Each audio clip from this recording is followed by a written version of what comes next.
প্রিয় দর্শক, সারাদিনের পরিশ্রমের ফল 20 টাকা, 10 টাকা, 30 টাকা, 50 টাকা।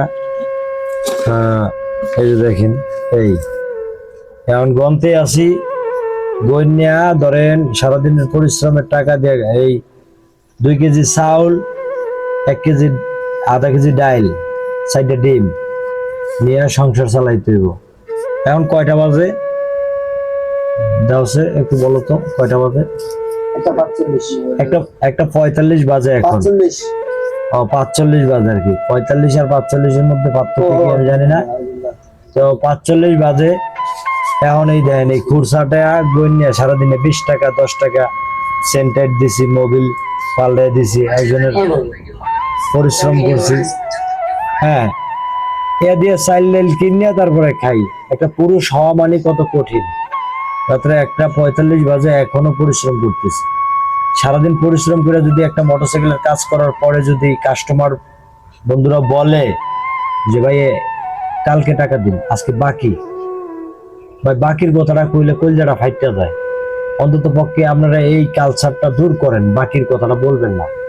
একজন মেকানিক্স ভাই কাজ শিখতে হইলে একটা গ্যারেজে অন্তত পক্ষে 10 বছর মানুষের বিনা টাকায় চাকরি করতে হয় কাজ শেখার জন্য। এত কষ্ট করে কাজ শেখার পরে যদি মনে করেন মানে কাজ করার পরে যদি বাকির কথা বলেন, খুব কষ্ট লাগে। এই জন্য বলবো ভাই, পারলে নগদ টাকায় কাজ করাবেন, বাকি করবেন না। আর বাকি যারা এই পর্যন্ত নিছে, এক বন্ধু আমার সামনে দিয়ে ঠিক মতো হাঁটে না বাকির টাকার ভয়।